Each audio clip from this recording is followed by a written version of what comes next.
Bom dia, irmãos. Muito bom estar de volta, muita saudade, tanto tempo que a gente não vem aqui, que muitos irmãos não devem lembrar da gente, né? De mim, da Simone, mas graças a Deus estamos aqui. Quero agradecer muito essa oportunidade de estar compartilhando aí a palavra com os irmãos nesta manhã, né? Para quem não sabe, talvez tenha gente que não sabe, né? Sou membro desta igreja, né? Pastor Marcelo, missionário da Junta de Missões Nacionais, e quero, junto com vocês, né, refletir sobre seu lugar no mundo, né? Pode soltar a projeção, né? Fiquei muito contente quando me convidaram para estar compartilhando com vocês sobre esse tema da juventude, né, que nos fala sobre a inquietação que a juventude sente, né, porque a juventude é uma época de muitas decisões, uma época de muitas portas que se abrem e muitas pressões também. A gente, às vezes, nós mais velhos, temos a tendência de pensar na juventude só como uma época de alegria, festa, celebração, em que tudo é as mil maravilhas, mas o jovem, ao passar pela juventude, ele sabe que também é uma época de muitas pressões, de muitos desafios, né? Qual vai ser meu futuro profissional? Qual vai ser meu futuro, a família que eu vou escolher? Qual curso que eu vou fazer? E toda a pressão social, toda a pressão econômica. E aí a gente, às vezes, se pergunta, qual é o meu lugar no mundo? O que eu estou fazendo aqui? Para onde eu devo ir? Mas isso não é um privilégio do jovem, não. Adolescentes também passam por isso, adultos também passam por isso, idosos também passam por isso. Muitas vezes na nossa vida como cristãos, muitas vezes na nossa vida em geral, nos perguntamos, qual é o meu lugar no mundo? O que eu estou fazendo aqui?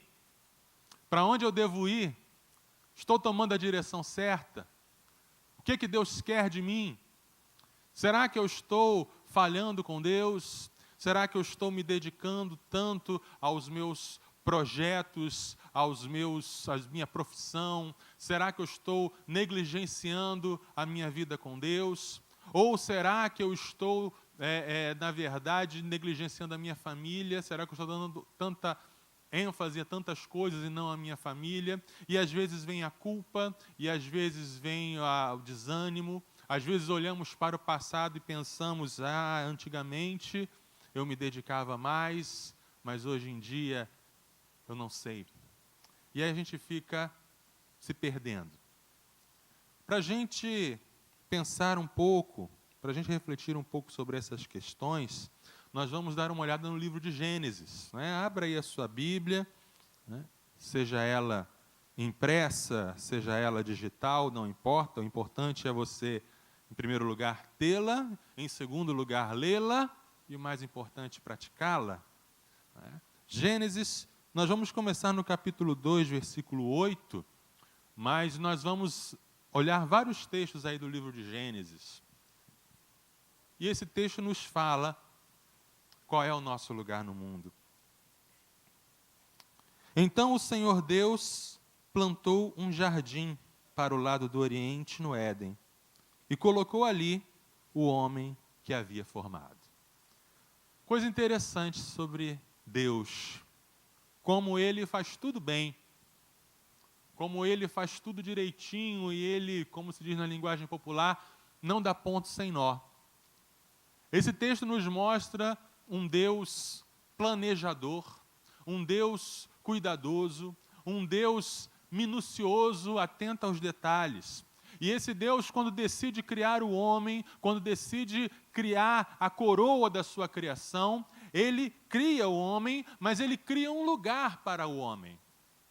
Ele cria um universo inteiro para colocar esse homem. E dentro desse universo, Ele cria um planeta. E os cientistas até hoje ficam intrigados com o número de variáveis e o número de pequenos números, pequenas coisinhas que favorecem o surgimento da vida. tem uma série de números. Se a taxa de inclinação, se a inclinação do eixo da Terra fosse 1 grau maior ou menor, não haveria vida na Terra. Se a força da gravidade na Terra fosse milimetricamente maior ou menor, não teria vida. Se a Terra tivesse 1 centímetro mais perto do Sol ou mais longe do Sol, não teria vida na Terra. E Deus prepara então esse planeta com todo o ambiente favorável para a vida. E não apenas isso, mas dentro desse planeta, Deus planta um jardim. E Ele coloca o homem nesse jardim. Esse texto nos fala, então, que Deus, Ele se preocupa com cada um de nós. E Deus se preocupa com o local, com o lugar em que nós estamos no mundo. E Deus planeja e cuida e quer que você encontre o seu lugar no mundo e que você seja realizado nos planos que Ele tem para a sua vida. Amém? Vamos, então, descobrir que lugar é esse no mundo. Pode passar. Seu lugar no mundo é em Cristo. Esse é o primeiro lugar, esse é o primeiro ponto, essa é a primeira coisa que você, jovem, adulto, adolescente, tem que saber. Qual é o meu lugar no mundo? Meu lugar no mundo é em Cristo. Gênesis 1:27 nos diz: E Deus criou o homem à sua imagem. A imagem de Deus o criou. Homem e mulher os criou. O relato do livro de Gênesis vai nos contando como Deus foi criando todas as coisas. E todas as coisas Deus ia criando pela sua palavra. Ele disse, haja luz e houve luz. Ele disse, haja estrelas, haja o sol, haja as plantas, os animais. E tudo ia existindo a partir da palavra de Deus. Deus falava e as coisas surgiam, e as coisas apareciam, e eram formadas, e eram organizadas. Aí nós chegamos aqui no versículo 27, e a linguagem muda. Em vez de Deus dizer, haja o homem, em vez de Deus dizer que exista o homem, em vez de Deus dar apenas um comando da sua voz para que o homem viesse a existir, Deus fala, façamos. É como se Deus estivesse falando, esse façamos é por causa do plural da Trindade, Pai, Filho e Espírito Santo, conversando e trabalhando juntos. Então, Deus fala para Deus, façamos, vamos fazer, vamos arregaçar as mangas, vamos colocar a mão na massa para fazer. Não vamos apenas dizer algo, mas vamos fazer de fato. E esse homem criado por Deus, esse homem moldado pelas mãos de Deus, não era apenas mais uma criação, tinha um diferencial. Ele foi criado à imagem e semelhança de Deus. Meu querido, eu e você não surgimos por acaso. Eu e você não surgimos de um acidente cósmico. Eu e você não estamos aqui por acaso. Meu irmão, Leonardo, meu irmão mais novo, ele nasceu, eu nasci, depois veio o Levi Júnior, e aí a minha mãe fez a laqueadura de trompas, né? Fez a operação para não ter mais filho. E aí o Léo veio. E aí os médicos falaram, eu não estou entendendo isso e tal. Mas veio muito bem-vindo e muito querido e etc. Mas depois, aí minha mãe, não, tira tudo aí que tem para tirar, porque 3 já está bom. Né? Mas ele brinca com isso, ele diz, eu vim de teimoso, eu vim por acaso, e ele brinca, e a minha mãe fica preocupada dele ficar traumatizado, mas ele não é traumatizado, nada. Mas o fato é que mesmo que aos olhos humanos se diga, não foi planejado, por Deus foi planejado. Eu não sei a sua história, eu não sei a história da sua família, né? Eu não sei como você foi recebido na sua casa, na sua família, mas eu quero te dizer que Deus te planejou. Deus te criou à sua imagem e semelhança. Deus te moldou e te colocou nesse mundo. E te colocou com uma função, porque o fato de você ser a imagem e semelhança de Deus, significa que você foi criado para um relacionamento com Deus. Você não está no mundo a passeio, você não está no mundo nem tampouco há trabalho. Você está no mundo para se relacionar com Deus. Você foi criado à imagem de Deus para viver com Ele. Quando Deus estava na eternidade, Deus não tinha necessidade de nada, porque Ele já era Pai, Filho e Espírito Santo, ou seja, Ele já vivia em amor, Ele já vivia em comunidade. Deus não te criou porque Ele estava solitário, não. Mas Ele criou para expandir esse amor que Ele mesmo já vivia entre as três pessoas da Trindade. Então você foi criado para receber o amor de Deus, para refletir o amor de Deus. Você foi criado para Deus. Agostinho, famoso teólogo lá da Idade Média, ele falava: o meu coração, ele não encontra descanso enquanto não estiver em ti, porque o meu coração foi criado para ti. Nesse mundo de tanta correria, de tanto trabalho, de tanto estudo, de tantas opções, até mesmo de lazer, nesse mundo onde a gente se ocupa com tantas coisas, ou é ocupado com tantas coisas que a gente não tem tempo de nada, é preciso que você pare e lembre o seguinte: você foi criado para um relacionamento com Deus. Assim como o peixe foi criado para a água, você foi criado para Deus. E aí, aconteceu uma coisa triste. O pecado entrou no mundo. E através do pecado, o relacionamento da gente com Deus se rompeu. O pecado nos afastou de Deus. E esse afastamento de Deus é tão trágico, é tão terrível, que a Bíblia dá a ele o nome de morte. Afastamento de Deus é morte. Mas aí Deus é tão gracioso, que Ele diz, lá no capítulo 3, versículo 15, porém inimizade entre ti e a mulher, está falando para a serpente, Satanás, entre a tua descendência e a descendência dela, esta te ferirá a cabeça, e tu lhe ferirás o calcanhar. Quando a serpente, Satanás, tentou Adão, tentou Eva, e fez com que o ser humano se afastasse de Deus, e toda a tragédia se abateu sobre a humanidade, e todo aquele mundo tão bem estruturado, bem organizado, entrou no caos, e aí passou a existir morte, doença, dor, fome, guerra, morte. Mas ali, lá no Éden, Deus já fez uma promessa, e disse: olha, da mulher vai nascer alguém que vai esmagar a cabeça da serpente. Ela lhe ferirá o calcanhar, mas a cabeça dela será esmagada. Da mulher vai nascer alguém que vai ser ferido por Satanás, mas que vai destruir Satanás. Então veja, como lá no Gênesis nós já temos a promessa de Jesus Cristo, aquele que veio para restaurar, aquele que veio para trazer vida, aquele que veio para vencer a morte, aquele que veio para nos reconciliar com Deus.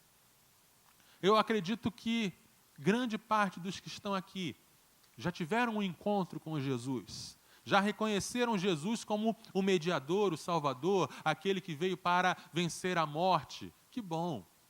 Mas eu quero te perguntar, como está o seu relacionamento com Jesus? Porque uma coisa é reconhecer, sim, eu fui criado para Deus, ok. Outra coisa é reconhecer, sim, eu preciso de Jesus em minha vida, eu aceito Jesus como meu Salvador, beleza. Mas, jovem, adolescente, adulto, criança, idoso, como está o seu relacionamento com Jesus? E eu não falo de teoria, falo da prática. Eu falo do seu relacionamento pessoal e intransferível, porque você foi criado para isso. O seu lugar no mundo é em Cristo. E quando a gente está em Cristo, quando a gente se encontra com Cristo, quando a gente respira Cristo, quando a nossa mente está voltada para Cristo, todo o mais vai se organizando. O seu relacionamento com Jesus não é mais uma tarefa no seu dia a dia. Não é mais uma tarefa na sua agenda que você diz: ai, minha agenda está tão cheia, eu tenho tanta coisa para fazer, que eu nem tenho tempo de orar, eu nem tenho tempo de ler a Bíblia. Ai, que coisa, mas se der um tempinho eu vou. Não é assim. O seu relacionamento com Jesus é a base que vai organizar toda a sua agenda. O seu relacionamento com Jesus é o centro em torno do qual toda a sua vida vai girar. Não, espera aí, por causa do meu relacionamento com Jesus, aí eu tenho esse compromisso, aí eu tenho esse estilo de vida. É Jesus que vai te dar essa base. E Jesus não é mais uma tarefa, Jesus não é mais um peso, Jesus não é uma obrigação. Jesus é relacionamento, Jesus é vida. Como está o seu relacionamento com Cristo? Lembramos sempre de Marta e Maria. Marta, muito ocupada, querendo servir a Jesus, preparando uma comida ali para Jesus, limpando a casa para Jesus ficar bem confortável, com certeza lavando uma roupa ali, lavando um lençol para colocar na cama de Jesus, e estava ali correndo para lá, correndo para cá, servindo a Jesus. E ela diz para Maria: Maria, havia mulher, levanta, faz alguma coisa, mestre, manda ela me ajudar aí. Marta estava servindo a Jesus. Maria estava aos pés de Jesus. E aí Jesus fala: Marta, tem muitas coisas importantes na vida, mas Maria escolheu aquela que é a mais importante, estar aos meus pés. Isso não é penoso. A gente às vezes se afadiga com tantas coisas, servindo a Deus. Conheço pessoas que entram numa vida de ativismo religioso, negligenciam muitas coisas para estar servindo a Deus, mas não param aos pés de Jesus para desfrutar da presença de Jesus. Seu lugar no mundo é em Cristo. Pode passar o próximo slide? Seu lugar no mundo é em meio a relacionamentos. Gênesis capítulo 2, versículo 18, nós lemos o seguinte: disse mais o Senhor Deus: não é bom que o homem esteja só. Eu lhe farei uma ajudadora que lhe seja adequada. Olha que coisa interessante, gente. O homem estava no paraíso, no jardim do Éden, sem dor, sem morte, sem sofrimento, sem doença, sem fome, né? Tinha tudo ali que precisava, uma tranquilidade, uma felicidade, sem pecado, com um relacionamento perfeito com Deus, vendo Deus face a face, andando com Deus, conversando com Deus numa boa. O que falta? Deus falou que faltava alguma coisa. Deus, o mesmo Deus que tinha dito em cada um dos dias da criação, Ele falou: é bom, é bom, é bom. E quando criou o homem, disse: é muito bom. Aí aqui Ele fala: não é bom que o homem esteja só. Então, olha só que coisa interessante, você foi criado para um relacionamento com Deus, mas você também foi criado para um relacionamento humano. Sem o relacionamento com outras pessoas, fica faltando algo na sua vida. Um fenômeno que eu observo hoje em dia, entre jovens e entre adolescentes, é uma dificuldade muito grande de se relacionar. Enquanto existem pessoas que têm uma facilidade muito grande de se relacionar, tem jovens, tem adolescentes que são muito tímidos, e isso não é assunto para piada, porque é algo muito sério, né? A timidez e o fechamento e a dificuldade de se relacionar, é preciso ter um olhar atento para isso e buscar uma ajuda para isso, porque eu não estou falando só de namoro não, tá, gente? Estou falando de relacionamento pessoal, amizade, qualquer tipo de relacionamento. Deus planejou para nós um relacionamento perfeito, de complementaridade. Adão e Eva estavam nus no jardim e não se envergonhavam, não tinham nenhuma inibição entre eles se mostravam como eles eram, um para o outro. O pecado quebrou isso. Quando veio o pecado, eles imediatamente se cobriram ali com as folhas para se esconderem e começaram a querer não se mostrar para o outro como é.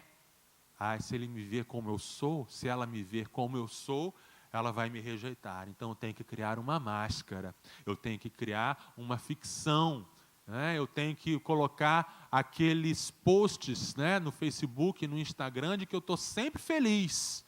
Eu não posso mostrar a minha dor, eu não posso mostrar as minhas mazelas, eu tenho que ser sempre o cara que está por cima. E aí você vai se cobrindo com as folhas de figueira, você vai se afastando, você vai se escondendo. E aí, por isso que relacionamentos são tão difíceis. Nesse mundo caído, nesse mundo quebrado pelo pecado, relacionamentos são coisas difíceis.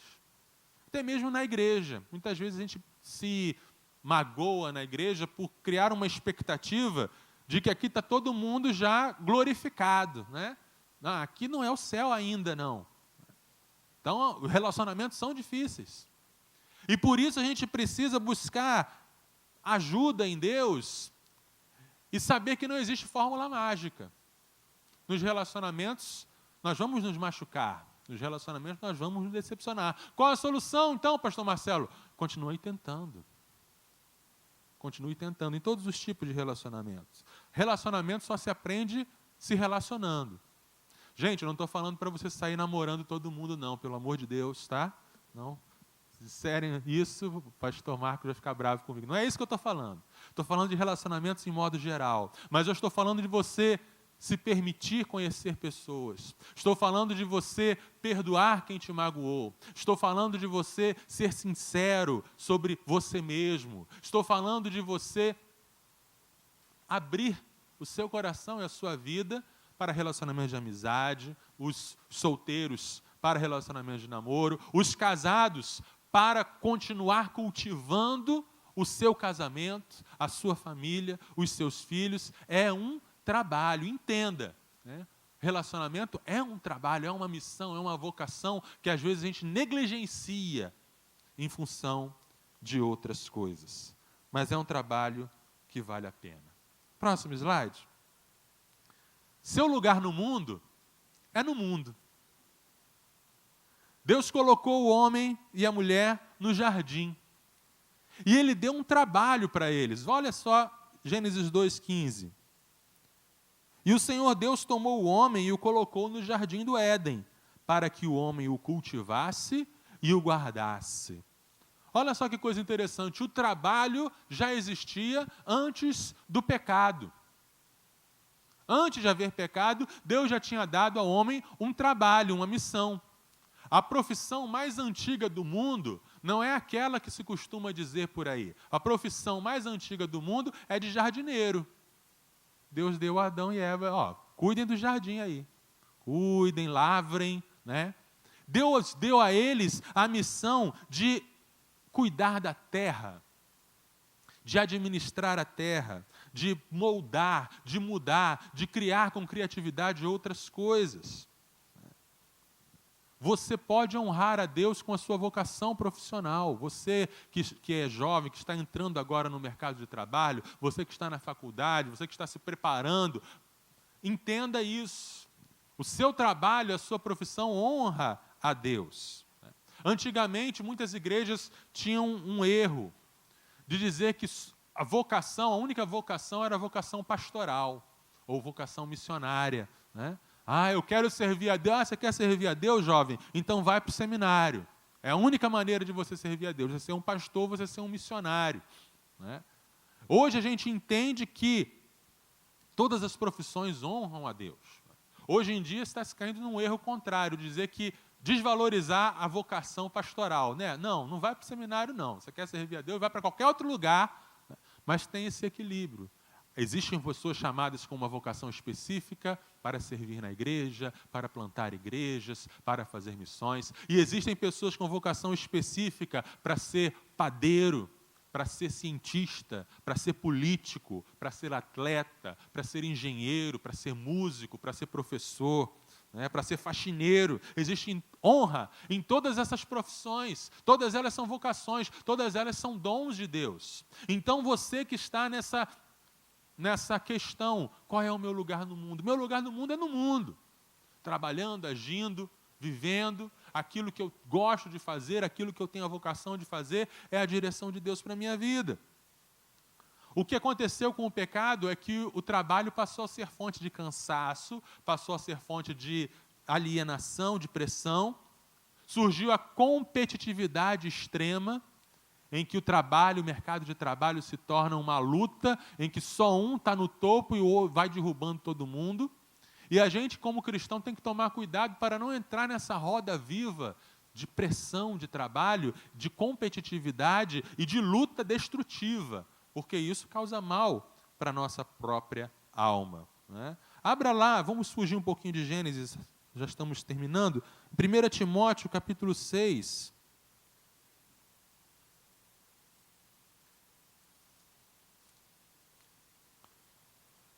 Versículo 9 e 10.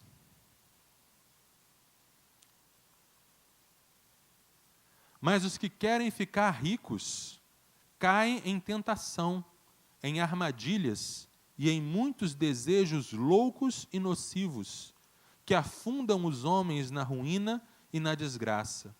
Porque o amor ao dinheiro é a raiz de todos os males. E por causa dessa cobiça, alguns se desviaram da fé e se torturaram com muitas dores. Ficar rico, querer ficar rico, não é um bom alvo de vida. Muitas vezes a gente é pressionado pelos próprios pais, pela sociedade, né? Não, fique rico, você tem que ficar rico. Mas aqui a palavra de Deus nos alerta que esse não é um alvo legal para a sua vida. Né? Querer ser um bom profissional, querer ser o melhor naquilo que você faz, querer fazer diferença na sociedade com o que você faz, alvos legais. Mas o alvo de ficar rico é um alvo que leva você fatalmente a um esfriamento na fé, a muitas lutas, a muitas dores, a muitas perdas na sua vida. Essa pressão de ser o número 1 e querer derrubar todo mundo. Busque o equilíbrio. A busca pela excelência, mas a simplicidade do estilo de vida de Cristo. Concluindo, a vida é múltipla. Tem muitas coisas. Isso é bom. Isso é muito bom. Trabalho, família, lazer, contato com a natureza, ciência, arte e até o ócio, não fazer nada. Igreja. Tudo isso faz parte da vida. Tudo deve ser centralizado em Cristo, no seu relacionamento com Ele. Ele é a base. É Ele que vai dizer para você o que você deve buscar no afinco, o que você deve deixar para lá, o que agrada a Ele, o que não agrada. Ele que vai apontar para você, vai nesse caminho, vai nesse caminho. A vida com Cristo é uma grande aventura. E o melhor lugar para estar é nele. Estando em Cristo, onde você estiver, aí é o seu lugar no mundo. Amém? Feche os seus olhos.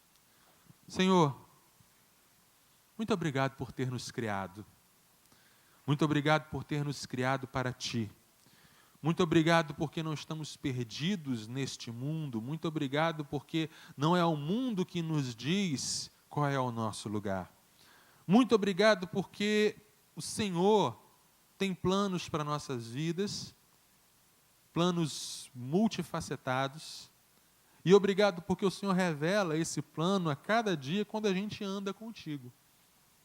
Obrigado porque o Senhor Jesus morreu no nosso lugar para nos dar vida, para nos restaurar, para andarmos contigo. Obrigado pelo Teu Espírito Santo que nos conduz e nos dirige. Meu pedido nesta manhã, Pai, é que cada um aqui esteja cultivando seu relacionamento contigo da melhor forma e esteja centralizando e colocando como maior alvo de vida estar contigo, andar contigo, pensar em Ti, falar contigo, viver para Ti. E a partir desse relacionamento, tudo mais vai ficando no lugar. Tudo mais vai se organizando.